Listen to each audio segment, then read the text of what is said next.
ሰላም ጤና ይስጥልን ውድ የቻናላችን ተከታታዮች ፕሮግራማችን ቤተሰቦች፣ ይህ አብዲ ራባት ነው።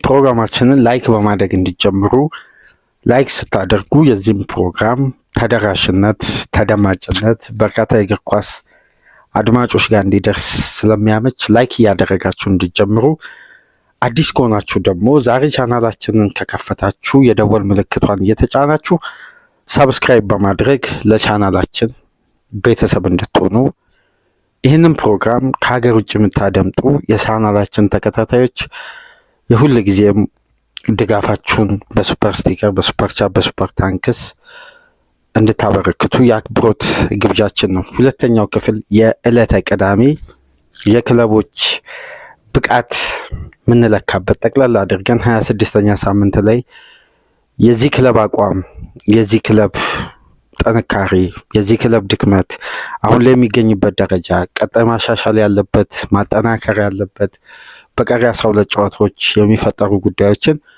እስቲ መነሻ በማድረግ በዚህ ፕሮግራም እንወያያለን። ትኩረታችንን እንግዲህ ወደ መርሲሳይድ እንሄድና ወደ ኖርዝ እንግሊዝ ክፍል እንሄድና መርሲሳይድ አንፊልድ ሊቨርፑልን በተመለከተ ቀደም ብለን አርሴናልን በደንብ ሲዝኑን ፐርፎርማንሱን ካለፉት ዓመታት አናላይዝ አደረግን። አሁን ደግሞ እስቲ የሊቨርፑልን ጉዳይ እንመልከት። ጠቅላላ አድርገን ለምንድን የማይገመት የማይጨበጥ የማይያዝ ለቀጣይ ጨዋታ ተስፋ ሰጥቶ የማያልፍ ፍንጭ ምልክቶችን ሰጥቶ የማያልፍ እዚህኛው ሳምንት ላይ ገድቦ በዚህኛው ሳምንት የደጋፊዎች ስሜት ውስጥ ማለፍ የሚፈልገው ይሄ ቡድን ቀጣይነት ያለው ኮንሲስታንሲ መች ነው የሚያሳየው? ሊቨርፑል አልያዝ አልጨበጥ ብሏል። ስለ ሊቨርፑል ኮንሲስታንሲ ለሶስት ተከታታይ ጨዋታ በተመሳሳይ መንገድ ጨዋታዎችን ማሸነፍ፣ ማሳመን፣ ብቃትን በሜዳ ላይ በአስተማማኝ ሁኔታ ፐርፎርም ማድረግ በዘንድሮ የውድድር ዓመት ከመጀመሪያ 5 ተከታታይ የሊጉ ጨዋታ ድል በኋላ አልተስተዋለም። ይሄ ግን ለምንድን ነው የተፈጠረው? ለምንድን ቡድኑ አምባላንስ ሆነው ጉዳቶች እንዳሉ ሆነው የአዳዲስ ተጫዋቾች መፈረምና ቡድኑ የመዋሃዳቸው ጉዳይ ለትራንዚሽን የመረጡት ሲዝን እንግዲህ ካደረጉት ኢንቨስትመንት እና ከመጣው ውጤት አንጻር ትራንዚሽን ከተባለ 12ኛው ነው ቢጨርስም ትክክል ነው። ትራንዚሽን ግን የክለቡ ክላስ አለ። ዲፌንዲንግ ሻምፒዮን ነው። የበለጠ ሬኒንግ ሻምፒዮን ነው። ያው ዲፌንዲንግ ሻምፒዮን መሆን ነበረበት ተብሎ ተጠብቆ ነበር ከኢንቨስትመንቱ አንጻር። በዛ ደረጃ ኤክስፔክቴሽኑ ከፍ ባለበት ሲዝን ግን የአርነ ስሎት ሊቨርፑል በአንዱ ላይ እንኳን ለመገኘት ለአንድ ወር እንኳን ኮንሲስታንሲ የለም። ስለዚህ ይሄ ቡድን ለምንድን ነው እንደዚህ ከፍ ዝቅ በሚል ግራብ በሚያጋባ ሲጠበቅ የሚንሸራተት ሳይጠበቅ ሲቀር ደግሞ ከፍ ብሎ ሚስተዋል ለደጋፊው ጭምር ግራ የሚያጋባ ሂደት ላይ ነው የሚገኘው። ግን ከብዙ አንግሎች ስንመለከት አንዳንድ እግር ኳስ ተመልካች ቀጣይ ጊዜያት የበለጠ ለሊቨርፑል ብሩህ ጊዜ እየመጣ ነው ማለት ከስሎት ጋር የሚቀጥሉ ስሎትንም በሲዝኑ መጨረሻ አሰናብቱ ለሊቨርፑል መጪው ጊዜ በጣም ምርጥ ነው። ሻርፕ የሚሆንበት ጊዜ፣ አስደናቂ የሚሆንበት ሊቨርፑል ወደ ቀድሞ ፕራይም ታይም ላይ መምጣት እንደሚችል በርካታ ማረጋገጫዎች አሉ። ግን ለነዛ ደግሞ መንደርደሪያ እንዲሆን ደግሞ ይሄ ሲዝን በሆነ ውጤታማነት ደረጃ መጠናቀቅ አለበት። ዩሲኤል ቦታ ይዞ ማጠናቀቅ አለባቸው። በዩሲኤል የዘንድሮ ተሳትፎ የሆነ ርቀት መሄድ አለባቸው።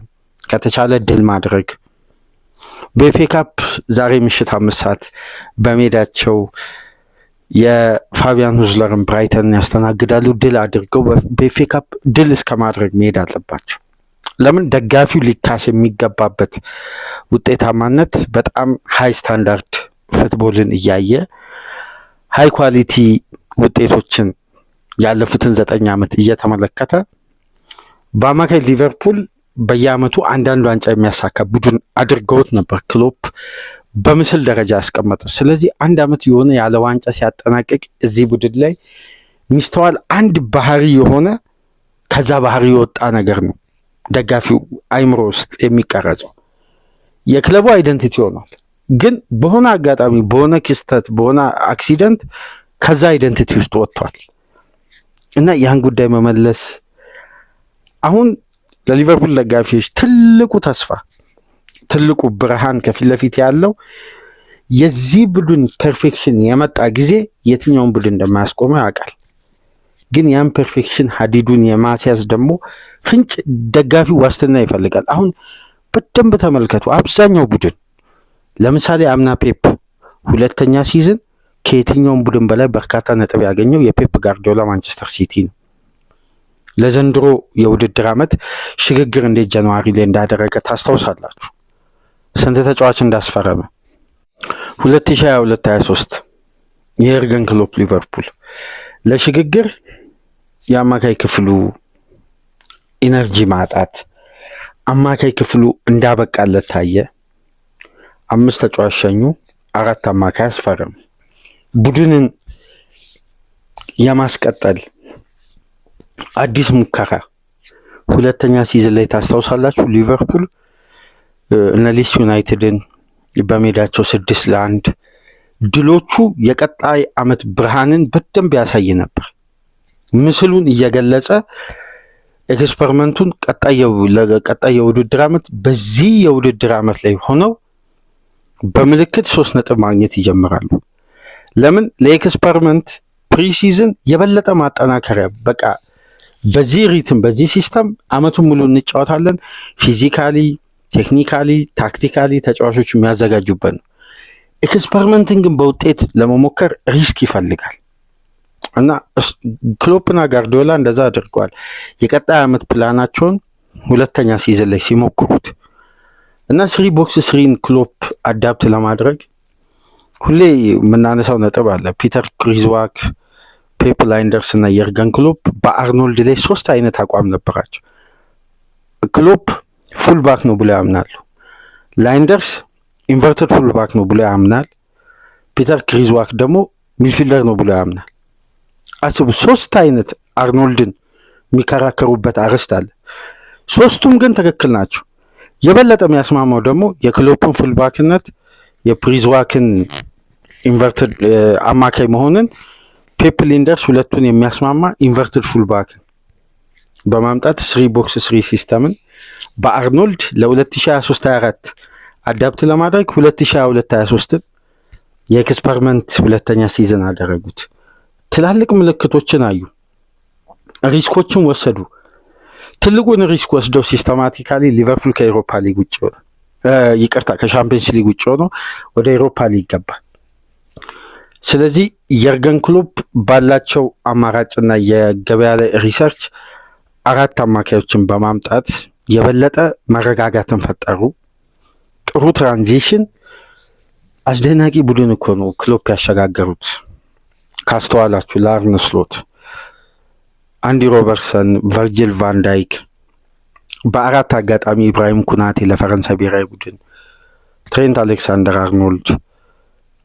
እነዚህ 4 ተጫዋቾች በሲኒየር ደረጃ አርኖልድ 21 ዓመት ሊቨርፑል ቤት ቆይቷል። ቫንዳይክ እና ኩናቴ ብሔራዊ ቡድናቸውን ቫንዳይክ በቋሚነት ኩናቴ በጊዜያዊነት አንዳንድ ጨዋታ ላይ በአምበልነት መርተዋል። ሮበርትሰን የስኮትላንድ አምበል ነው። ማካሊስተር ከአርጀንቲና ጋር ዓለም ዋንጫን አሸንፏል። ኢንዶ የጃፓን ብሔራዊ ቡድን አምበል ነው። ሰቦዝ ላይ የሃንጋሪ ብሔራዊ ቡድን አምበል ነው። ራያን ግራቨንበርግ አዲስ አዳፕት የሚያደርግ በቀጥታ ወደ ምርጥ 11 ማይመጣ ተጫዋች ነበር። በጊዜው የነበረውን ሽግግር ነው ምላችሁ። ዲያዝ በኮሎምቢያ ብሔራዊ ቡድን ነጥሮ ወጣበት። ኑኔዝ ዩራጋይ ላይ፣ ሳላ የግብፅ የፊት መስመር ተጫዋች አምበል፣ የጆታ ኳሊቲ፣ ጋክፖ ስናይ የቡድኑ ኤክስፒሪየንስ ከነ አሊሰን ጋር አስደናቂ ፍሉዲቲ ነው የገነቡት። ይህም ቡድን ስሎት ያዙ። ሽግግሩን ፊዚካሊ ለ1 ዓመት የማብቃትን ስራ ሰርተው በስኬት አጠናቀቁ። እንግዲህ ትራንስፎርሜሽን ያስፈልጋል። ትራንስፎርሜሽን ጊዜ መጣ። ትራንዚሽን አመቱ ደግሞ የበለጠ በውጤት መሸጋገርን የመሰለ ትልቅ ነገር የለም። በአብዛኛው አይሳካም፣ ግን ከተሳካ ደግሞ እድለኝነትም ነው። ዘንድሮ ግን የሊቨርፑል አልገመት ባይነት፣ አልጨበጥ ባይነት ከሚደጋገሙ አስተያየቶች እስቲ እንነሳ።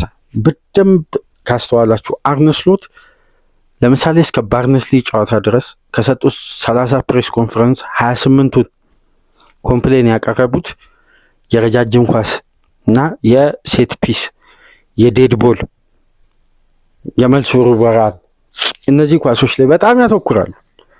ተጋጣሚ ከኛ ጋር ሲሆን እነዚህ ኳሶች ላይ ያተኩራሉ። ጥሩ ምክንያት ነው አሰልጣኙ ያነሱት። ታዲያ አንድ ቡድን የአንድን ቡድን ድክመት ኤክስፕሎት ለማድረግ ጥናት ያደርጋል። ጌም ጥናት አለ። ስንት እኮ የሪሰርች ክፍል ስንት ሺህ ፓውንድ የሚከፈላቸው ሌሊቱን ሙሉ ሳይተኙ ኮምፒውተር ላይ ተተክለው የአንድን ቡድን ክፍተት አምቀው አውጥተው ክፍተቱን አጣርተው ባላቸው ጥንካሬ ለአንዲት 90 ደቂቃ አንድ ሳምንት ሙሉ እንቅልፍ ታቶ የሚሰራ ትሬኒንግ አለ። ሊቨርፑል ከሳምንት ሳምንት አይሻሻልም። ውጤቱ ተመሳሳይ ነው። የቡድን እድገት የለም። የታክቲክ መሻሻል የለም። ተጋጣሚ ታዲያ ድክመቱን እንዴት ኤክስፕሎት እያደረገ አይመጣም? አሁን አሰልጣኙ የሚሰጡት አስተያየት ከሴት ፒስ ጋር አንድ ቡድን ለጨዋታ የተዘጋጀበት የጨዋታ ሲስተም ፊፋ ካልከለከለው የተጋጣሚ የቡድኑ ምስል አይደንቲቲ ከሆነ ያ ቡድን የራሱን ችግር ነው ማረም ያለበት ወይስ የተጋጣሚ እንደዚህ ተጫወትልኝ እኔ እንዳሸንፍ ብሎ መጠየቅ አለበት? አሁን የመጀመሪያው ትልቁ ጉዳይ የአርነ ስሎት ትልቁ ችግር ሊቨርፑል ዴድ ቦልን፣ ሴት ፒስን፣ የረጃጅም ኳሶችን የሚወረወሩ የመልስ ኳሶችን ዲፌንድ የማድረግ ችግር ሳይፈልጉ በግድ ያለፉት ጊዜያት አስተካከሉ።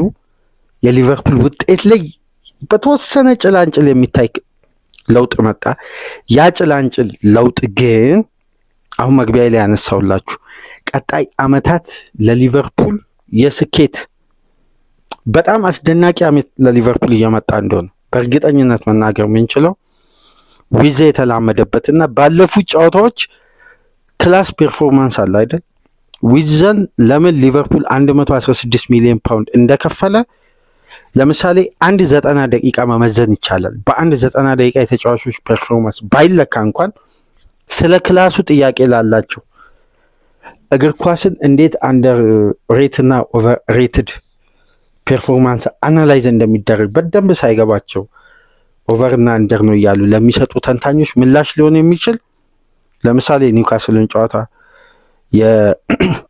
የማንቸስተር ሲቲውን ሰከንድ ሃፍ የተጫዋቹን ቴክኒክ፣ በበለጠ ደግሞ የሰንደርላንድን 90 ደቂቃ ለምን ሊቨርፑል ያን ገንዘብ እንደከፈለ ማለት የኬቲኬን ኳሊቲ ኢሳክ ገና የብሪታንያ ሪከርድ የተከፈለበት ተጫዋች እንደ አዲስ ፈራሚ ነው ቀጣይ ዓመት ለሊቨርፑል።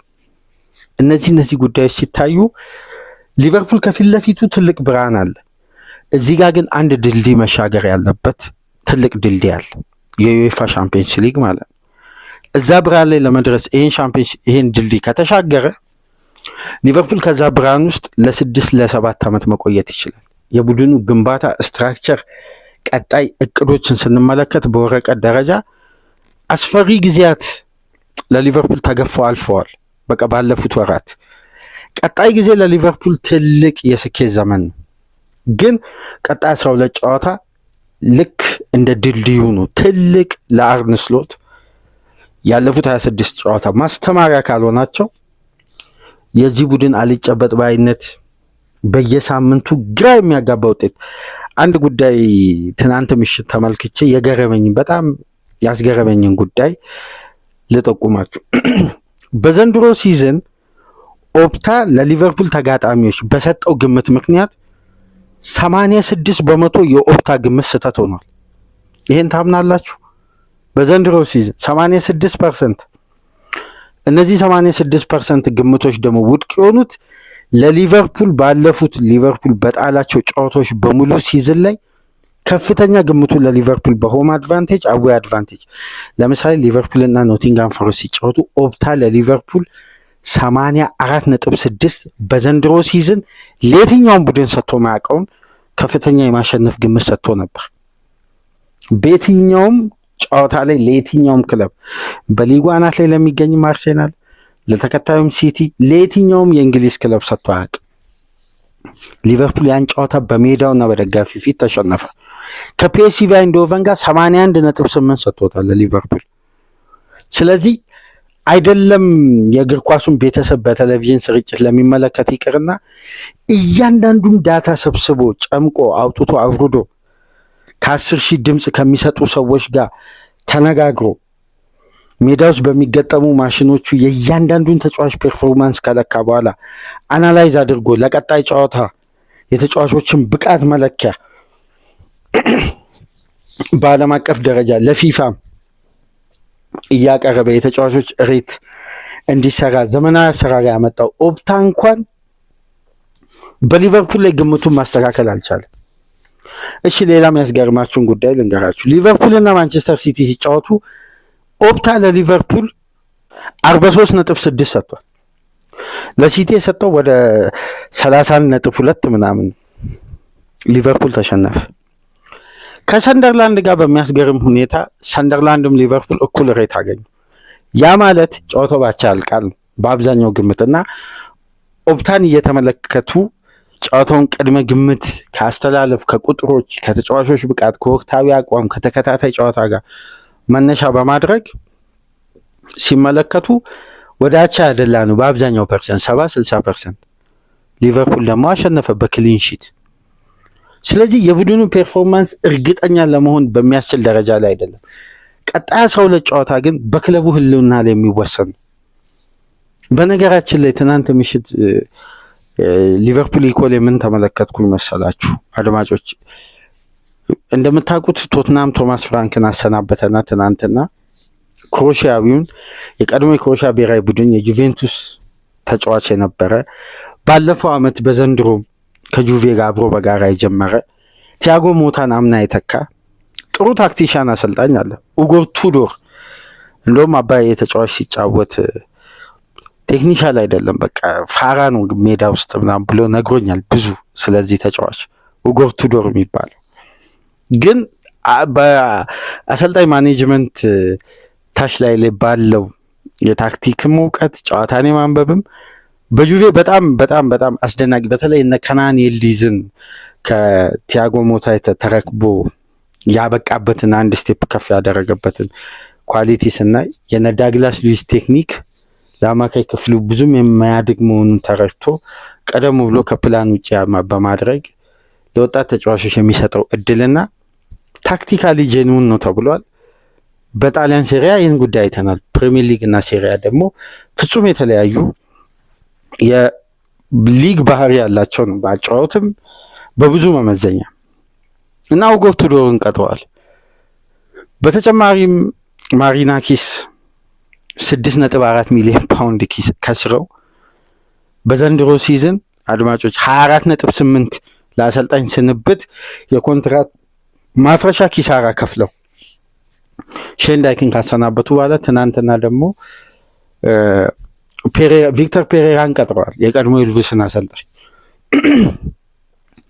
ሁሌ አሰልጣኝ ተሰናብቶ አሰልጣኝ ሲቀጠር፣ አሰልጣኝ ሄዶ አሰልጣኝ ሲመጣ ይሄ በቦታቸው ላይ እርግጠኝነት ያልተሰጣቸው ቦታቸው በእንጥልጥል ያለ ግን ሲዝኑ እንደምንም ብቻ ቻምፒየንስ ሊግ አስገብተውን በአመቱ መጨረሻ በጠረጴዛ ዙሪያ እንወያያለን በሚል ሙሉ ሲዝኑን ገምግመን በተለይ ሊቨርፑል እስከ ቻምፒየንስ ሊግ ፍጻሜ የሚሄድ ከሆነ ከፍጻሜው ከ3 ቀን በኋላ በሚኖር ሚቲንግ ውሳኔ ይተላለፋል ተብሎ ይጠበቃል። እና አንድ ጉዳይ ተሰማ። የማንቸስተር ሲቲው ስፖርቲንግ ዳይሬክተር ሂጎ ቪዬና ፔፕ ለ1 ዓመት ይቆያል የሚል ተስፋ ጭላንጭል አግኝቷል። ግን ቀደም ብሎ አሰልጣኝ የማዘጋጀት ስራ ስላለበት እንደ አንድ ስፖርቲንግ የክለብ ዳይሬክተር ማዘጋጀት ስላለበት ወደ አሎንሶ ስልክ ደውሎ ግን ከአሎንሶ ጥሩ ምላሽ አላገኘም ብሎ ሊቨርፑል ኢኮ የዘገበው። እንደው ለሊቨርፑል ስጋት የነበረው ምንድነው? ዛቪ አሎንሶን ቀደም ብሎ ሲቲ እንዳይወስድ ጋርዲዮላ መልቀቁን በአመቱ መጨረሻ ይፋ ካደረገ የሚል ስጋት ነበር። አሁን ኮምፓኒ አይለቅም ከባየር ሙኒክ ተጨማሪ እንደውም የ3 ዓመት ኮንትራት ሊሰጡት እንደሆነ ትናንትና ቢልድ ላይ ስመለከት ነበር። ሌላ የእንግሊዝ ክለብ ሊይዝ አይችልም።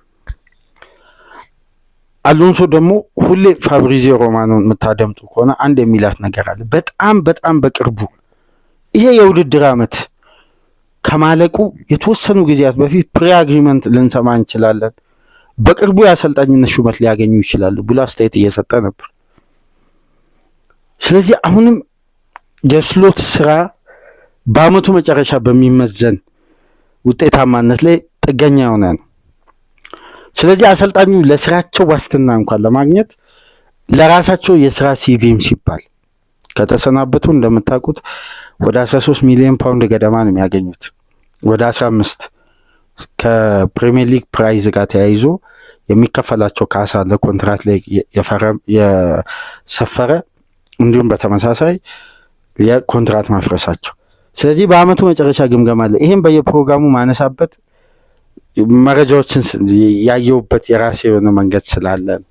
እስቲ ስለ ብቃት እናውራ። ክለቡ አልጨበጥ ባለ ብቃት ውስጥ ሲዘልቅ ለምሳሌ ተመልከቱ፣ የዶሚኒክ ሶቦዝ ላይ ከፍተኛ አንፊልድን በመብረቃዊ ስሜት ውስጥ የከተተ በአንዴ ሲቲን ኮምፕሊትሊ ከጨዋታ የሚያወጣ የሊቨርፑልን ስፕሪት አስቡት። የዶሚኒክ ሶቦዝ ላይ ያግብ በክሎፕ ሜንታል ፉትቦል ላይ ተቆጥሮ ቢሆን ያን ግብ የክሎፕ ቡድን ቢያስቆጥር ሊቨርፑል ከዛም በኋላ 3-4 አያስቆጥርም።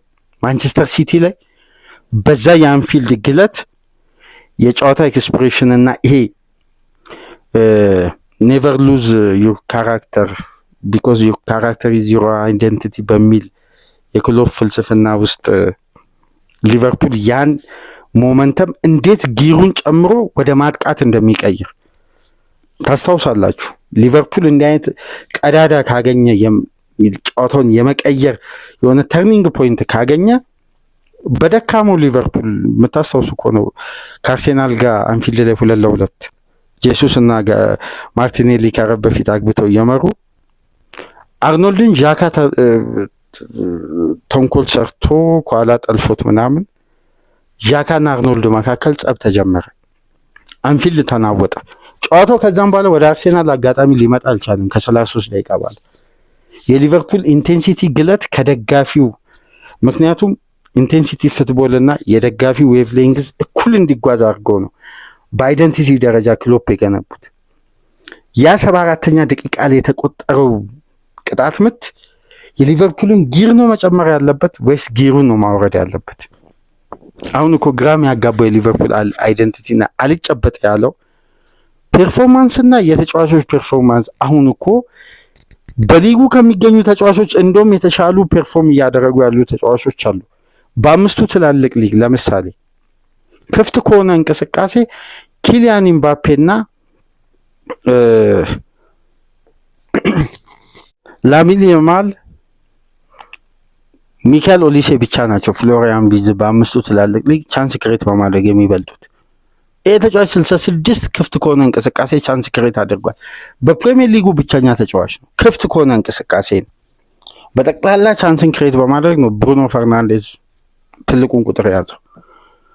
ተመልከቱ፣ በዘንድሮ ከፈረሙ የክሬቲቭ አማካዮች ከሁሉም ከኤዜ፣ ከዛቪ ሲሞንስ፣ ከራያን ቸርኪ በአብዛኛው ቁጥር ይበልጣል።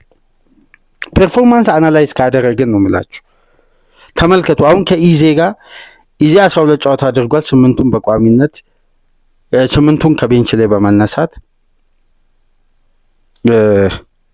ዊዛ 21 ጨዋታ አድርጓል። 4ቱን ከቤንች ላይ ከመነሳት በማድረግ ለምሳሌ ጎልና አሲስት በማድረግ በኩል ዊዛ ባለፉት ጨዋታዎች እንኳን በ11 ጨዋታ 9 የግብ ተሳትፎ ማድረግ ችሏል።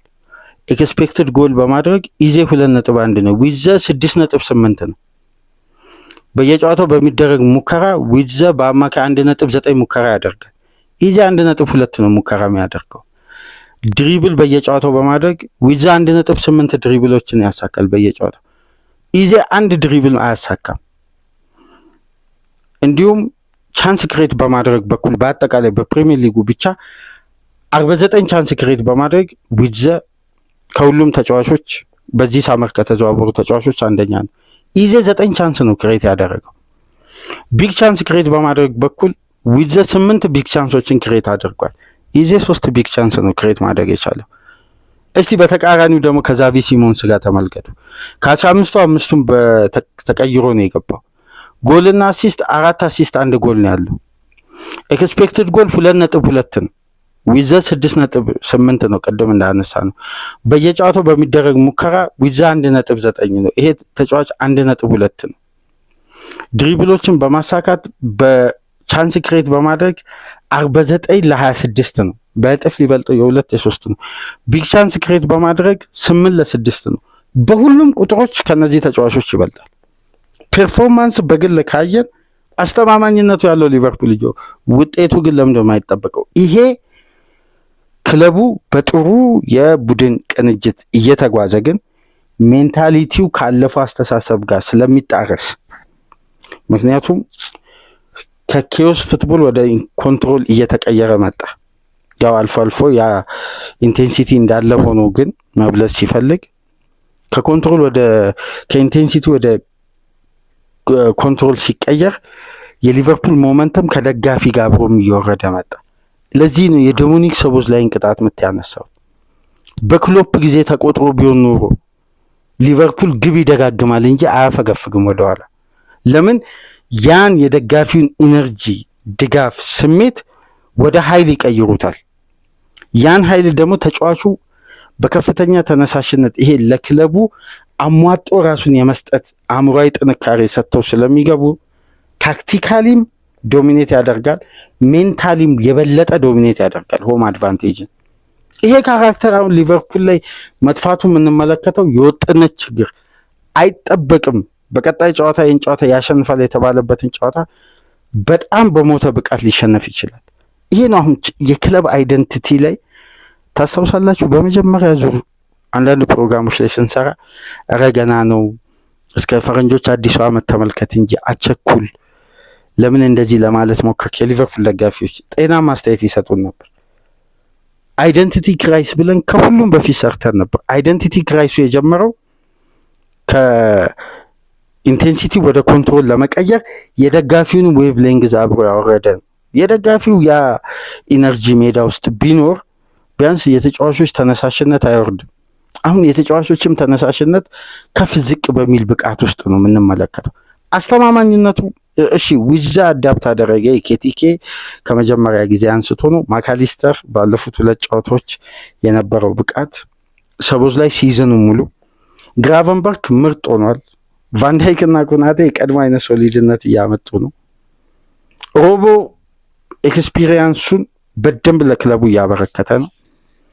ተመልከቱ፣ ምንም አይነት ድክመት አሁን ለይተን በተጫዋቾች ብቃት ላይ እናውጣ ብንል ምናልባት ከምርጥ 11 ጋክፖ እሱ ከአምናም ጀምሮ አንድ አይነት የማያድግ እየቀነሰ የሚመጣ ብቃት ስለሆነ ብዙ ምንወያይበት አይደል። ሳላ ከእድሜ ጋር ተያይዘው ይመጣል። ሆኖም ግን ሜዳ ውስጥ መኖሩ የሊቨርፑል አንድ ፊር ፋክተር ነው። ፋይናል ሰርድ ሲደርስ የሊቨርፑል ኳሊቲ አይወርድም። ቢያንስ ሳላ አለ የሚለው ክሬዲት አለው፣ የሆነ ቫሊው አለው ፋይናል ሰርድ ላይ። ግን እነዚህ ሁሉ ጉዳዮች በበጎ እየተነሱ ውጤቱ ላይ ግን ለምንድን ነው ዋጋ የሆነ ትርፋማነት ሊቨርፑል ላይ ማይስተዋል? ይሄ አይደንቲቲ ችግር ነው። አሁን በአመቱ መጨረሻ ላይ ሊመዘን የሚችለው ጉዳይ ይሄ ነው። የክለቡ ካልቸርና የአሰልጣኙ አጫወት ከካልቸሩ ጋር አንደኛ የፈጠረው አለመግባባት። በእርግጥ ቀጣይ ጨዋታዎችን በተደጋጋሚ የማሸነፍን ቀጣይነት ልንመለከት እንችላለን። በቀሪ ጨዋታዎች ተሻሽለው ወደ ዩኤፋ ቻምፒየንስ ሊግ ሊመለሱ ይችላሉ። ግን ያም በቂ ላይሆን ይችላል።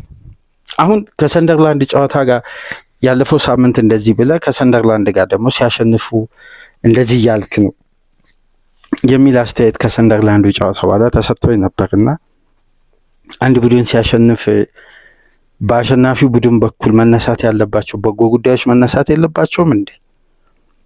መደነቅ ያለባቸው እኮ ተደንቀው ማለፍ አለ። መተቸት ካለበት ታስታውሳላችሁ ሊቨርፑል ማንን ነበር ከረፍት በኋላ ዶሚኔት ብቻ አድርጎ ባሸነፈው ጨዋታ አሳማኝ ያልሆነ ተቀባይነት የሌለው የሊቨርፑል ምስል የማይመስል ሊዘልቅ የማይችል አርቲፊሻል ድል ነው የተገኘው። አያስተማምንም ስንል ነበር። ከዛም በኋላ በቀጣይ 2 ተከታታይ ጨዋታ አሰልጣኙ ተሸነፉ፣ ዋጋ ከፈሉ እና ክለቡ ሲያሸንፍ የሚነሱ እና በተለይ በአብዛኛው በጎ ጉዳዮች ፖዚቲቭ ጉዳዮች ከተነሱ በመላው ዓለም አጉል ኳስና ቀለል ለማለት ካልሆነ በቀር ከነዛ ጉዳዮች ፈትፍቶ ድክመትን እያወጡ ሁሌ አድማጭም እኮ ይሰለቻል ኔጌቲቭ ነገር መስማት እና የሚታዩ ነገሮችን በግልጽ ነው የምናነሳው። ሸፋፍነንም ደባብቀን ወይም እንደ ቡድኑ ከፍ ዝቅ እንደሚል ጥሩ ሲሆን ማድነቅ፣ መጥፎ ሲሆን መተቸት ሳይሆን ወቅታዊ የቡድን አይደንቲቲ አሁን በቀጥታ አልጨበጥ ባይነት ሊቨርፑል ላይ እምነት ለመጣል አሁን ዳውት ቱ ብሊቨር ነበር ክሎፕ ያሉት። አሁን ብሊቨር ቱ ዳውት እየሆነ ከተጠራጣሪነት ወደ አማኝነት እንቀይራለን ብለው አሳዩ መሬት ላይ አውርደው። አሁን ከአማኝነት ወደ ተጠራጣሪነት ደጋፊ እየመጣ ይህንንም ጉዳይ ከዚህ በፊት ብለነዋል። ይሄ ደግሞ የሚመጣው አይደንቲቲ ክራይስ ነው። ይሄ የሊቨርፑል ማንነት የተገነባበት ካልቸር ከደጋፊው ጋር የተያያዘበት ጉዳይ እየተላቀቀ እየቀነሰ ኤክስፔክቴሽኑ በጥርጣሬ እንዲሆን አሁን በሰንደርላንዱ ጨዋታ ካደጉ ከተሻሻሉ ባለፉት ጊዜያት ደጋፊው በብዛት ሲተች የነበረው ተቀባይነት ሊያገኝ ያልቻለው ጉዳይ ከ70 ደቂቃ በኋላ ኢንጌም ማኔጅመንት ከ75 ደቂቃ በኋላ በተለይ ከ80 ደቂቃ በኋላ ይሄ ጉዳይ ሁሌም በተደጋጋሚ ለሊቨርፑል ደጋፊዎች ከፍተኛ ጥያቄ ሆኗል።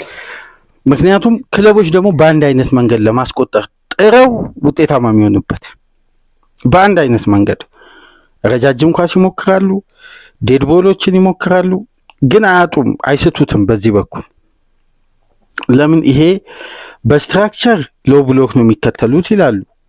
ታዲያ ሊቨርፑል በሎ ብሎክ የሚመጣን ቡድን እንዴት ማሸነፍ እንዳለበት ቅርጹ ማስተካከል ያለበት ሊቨርፑል እንጂ ተጋጣሚ እንደዚህ መጥቷልና እኛ መብት ያተን ነው ማለት ይሄ የአሰልጣኙንም የታክቲክ ብልሃት የማስከፈት ትዕግስትን ከፍተኛ ጥያቄዎች የሚያስገባ ነው። እንዲህ አይነት አስተያየት እንኳን እንደ አንድ እግር ኳስ ባለሙያ የሚጠበቅ አይደለም። ከዚህ በፊት ሲያነሱ ከሰሞኑን ግን ትተውታል። ለምን? የራሳቸው ክፍተት ላይ ሰሩ። መጀመሪያ አርዋን ቢርጊስን አሰናበቱ። አሁን ፋደንን አመጡ። የሴት ፒስ አሰሪ እንዴት መከላከል እንዳለባቸው ኤሪያል ዱዌሎች ላይ መስራታቸውን ተከትሎ ነው የኩናቴን ብቃት በኤሪያል ዱዌል በጣም ተሻሽሎ ከሰሞኑ የምንመለከተው። በደም ተመልከቱ። ብሬንፎርድ ረጃጅም ኳስ በሊጉ ከበርንሌ ጋር በመሞከር 79 ጊዜ በሊጉ ሪካርድ ይዟል። ሁለተኛ ደረጃ ላይ የተቀመጠው ማንቸስተር ነው። ከማን ጋር? ከሊቨርፑል ጋር 75 ኳስ። ይህን ጨዋታ በጣም ታክቲካሊ በነገራችን ላይ 6-7 ነጥብ አውጥተው በአንድ ጨዋታ መመዘኛ አርነ ስሎትን ከአሰልጣኝነት ቪዲዮ አናላይሲሶች ማንሳት ይችላሉ። በነገራችን ላይ 75 የአየር ላይ ኳስ ማንቸስተር ሞክሮ በጣም በሚያስገርማችሁ ሁኔታ 69ን ኳስ ሁለተኛ ኳስ ሰከንድ ቦል ያሸነፈው ማንቸስተር ነው። 69ን ኳስ ሊቨርፑል ያሸነፈው 6 ኳስ ብቻ ነው። 90% ማንቸስተር ዩናይትድ ሰከንድ ቦል አሸንፏል። ከሰከንድ ቦሉ ሁለቱን አስቆጠሩ። በጣም ለሊቨርፑል ትልቅ ኪሳራ የነበረ ምሽት ታክቲካሊ ማለት ነው። አሞሪም እንደው በዛ ጨዋታ አስደናቂ ነበሩ። በአራተኛ ደረጃ ላይ የተቀመጠው ሰንደርላንድ ከሊቨርፑል ጋር 74 ኳስ ሞክሯል። የረጃጅም ክሪስታል ፓላስ 72 ሞክሯል። ከዛም በኋላ በርንማውዝ 71 ሞክሯል። ከዛም በኋላ ነው በርንማውዝ ብራይተን ላይ የሞከረው የተቀመጠው። ከ1 እስከ 5 እነዚህ ክለቦች ሁሉ ከሊቨርፑል ጋር ረጃጅም ኳስ ሞክረዋል። ስለዚህ ይሄ ቡድን የረጃጅም ኳስ የመከላከል ጥንካሬውን ማጎልበት ነው ያለበት ወይስ ተቃራኒ ይዞ በሚመጣው ቡድን ላይ ነው ቅሬታ ማቅረብ ያለበት? እኛ በጣም ፓሽኔትድ የሆነ ኳስ ነው መጫወት የምንፈልገው፣ እንደ ፒኤስጂ አይነት ጌም ይላሉ ሁሌ። ከፒኤስጂ ጋር ተጋጣሚ በዚህ ስትራክቸር ፒኤስጂንም ሊያሸንፍ ይችላል። ሁሌ ፒኤስጂ ጨዋታ ምሳሌ ሊሆን አይችልም። ምክንያቱም ምን መሰላችሁ? ሊቨርፑል 2.6 ኤክስጂ ክሬት አደረገ፣ ፒኤስጂ 2.4 ኤክስጂ ክሬት አደረገ። ሊቨርፑል 10 ኢላማውን የጠበቀ ሙከራ ሞከረ፣ ፒኤስጂ 8 ሞከረ። ከዩሮፒያን ሀያሉ ክለብ ጋር ፐርፎርም አድርገን የተሻለ ቡድን ሆነን የተሸነፍነው። በእግር ኳስ መለየት ባለበት 120 ደቂቃ ለይቶ 50-50 በሆነ ቻንስ ነው የተሸነፍነው ብሎ ያምናሉ ስሎት። ለዛ ነው ሁሌ ፒኤስጂ ብሎ ፕሬስ ኮንፈረንስ ላይ የሚያስለቹት። አስደናቂ ነው በእርግጥ የሊቨርፑል የጨዋታ ፕላን ታክቲካሊ ከተመለከትን እያንዳንዱን ኤሪያ ለማሸነፍ የሚደረገው ትግልም ቁርጠኝነትም የጨዋታ አስደናቂ ነው። ኢንቴንሲቲው ሁሌኛ በዛ ደረጃ መጫወት የምንፈልገው ግን ክለቦች ይዘው የሚመጡት ስትራክቸር ለኛ እንዳይመች ሆኗል። ለዛ ማስከፈቻ ሂደት ስልት ማበጀት ያለበት ሊቨርፑል እንጂ ያ ተጋጣሚ አይደል። ያ ተጋጣሚማ እኮ የሊቨርፑልን ችግር አይቶ ስትራክቸራሊ ተስተካክሎ ይመጣል። ለማንኛውም ትናንት በነበራቸው ጋዜጣዊ መግለጫ ወደ ቻምፒየንስ ሊግ ማለፍ፣ የቻምፒየንስ ሊግ እግር ኳስን ማሸነፍ፣ በኤፍኤ ካፕም በተመሳሳይ ስኬታማ መሆን እስካሁን ድረስ የሊቨርፑል ሲዝን አለማለቁን የሚነግሩን ትርጉም ያላቸው ጉዳዮች ናቸው። አትዘንጉ ብለዋል። እስቲ ምን አይነት ተስፋ እንዳላቸው ዛሬ ደግሞ ምሽት 5 ሰዓት ላይ ባክ ቱ ባክ እስቲ ከሮቡ ጨዋታ በኋላ ዛሬ ምሽት አንፊልድ ላይ ብራይተንን አስተናግደው ወደ ቀጣዩ ዙር ያልፉ ይሁን በምሽቱ ጨዋታ የምንመለከተው ነው የሚሆነው። የሊቨርፑል ደጋፊዎች አንድ ትልቅ አስደሳች ዜና እዚህ ጋር ማንሳት የምንጀምረው ማለት በማንሳት ፕሮግራማችን የምናጠናቅቀው አሌክሳንደር ኢሳቅ ወደ ትሬኒንግ ተመልሷል። ትሬኒንግ ሲባል ፉል ትሬኒንግ ሳይሆን ሪሃቢሊቴሽኑን ጨርሶ ወደ ሳር ትሬኒንግ ወደ ጂም ጀምሯል። የጂም እና የሳር ትሬኒንግ እንግዲህ ከ22 ቀናት አይበልጡም። ምክንያቱም ስብራትም ውልቃትም ሰርጀሪ ምንም የተደረገበት ቦታ በከፍተኛ ሁኔታ ሪሃብ የሚሰራው መጀመሪያ ያሉ ስቴጆች አሉ ከካሜራ ጀርባ የሚሰሩ እነሱ ካለፉ በኋላ ወደ ሳር ትሬኒንግ እና ወደ ጂም ሲመጣ አንድ ተጫዋች 22 ቀናት ነው ፊትነሱን፣ ጡንቻውን፣ የእግሩ ጥንካሬ፣ የጉዳቱ መጠን፣ ህመም፣ ፔን ወይም ሪከቨር የማድረግ ጥንካሬው በ22 ቀኑ ስለሚረጋገጥ ከ22 ቀን በኋላ ከሙሉ ስብስቡ ጋር ኢሳቅ በይፋ ትሬኒንግ ይጀምራል ማለት ነው። ስለዚህ ለመጀመሪያ ጊዜ በአግዜ ትሬኒንግ ማዕከል በካሜራ ፊት ኢሳቅ ትሬኒንግ ማድረግ ጀምሯል። ይሄ ለሊቨርፑል ደጋፊዎች በዚህ ሲዝን ኢሳቅን በድጋሚ የሚያዩበት አጋጣሚ ነው። ለማንኛውም ዛሬ ምሽት ሊቨርፑል ከብራይተን ጋር የኤፍኤ ካፕ ጨዋታ አለው። ነገ ደግሞ ድረ ጨዋታ ነጥቡን ይዘን መጣል። ለማንኛውም የሊቨርፑል አልጨበጥ ባይነት በአሰልጣኙ የአይደንቲቲ ችግር በተፈጠረ ክፍተት ክለቡ ይሄ ማንነት አልባ ሆኖ የቆየበት በቀሪ 12 ጨዋታ ግን የራሱ ማንነት አግኝቶ ያንን ድልድይ ተሻግሮ ቀጣይ የሊቨርፑል የብርሃን የስኬት ዘመንን የሚጀምርበት የትልቅ ቀሪ የፕሪሚየር ሊግ 12 ጨዋታዎች ከፊት ለፊቱ አሉ። ለማንኛውም እስቲ በኤፍኤ ካፕ ጨዋታ ምን ይመዘገባል ዛሬ ምሽት ተመልክተን ነገ ውጤቱ ይዘን መጣለን። ከዚህ ፕሮግራም በመቀጠል የፔፕ ጋርዲዮላ ማንቸስተር ሲቲ የተለመደውን ደርሶ የማነቅ ባህሪውን ዳግም በዚህ 25-26 የውድድር ዓመት ያሳዩን በአርሴናል እስቲ በዚህ ጉዳይ ደግሞ እንወያይ። ለማንኛውም በሊቨርፑል በኩል የያዝነው መረጃ ይሄን ይመስላል። ላይክ፣ ሼር፣ ሰብስክራይብ ማድረጋችሁ እንዳትረሱ። ከሀገር ውጭ የምታደምጡ በሱፐር ስቲከር፣ በሱፐር ቻት፣ በሱፐር ታንክስ ድጋፍ አድርጉ። በማንቸስተር ሲቲ ፕሮግራም እስከምንመለስ ድረስ ሰላም ቆዩ።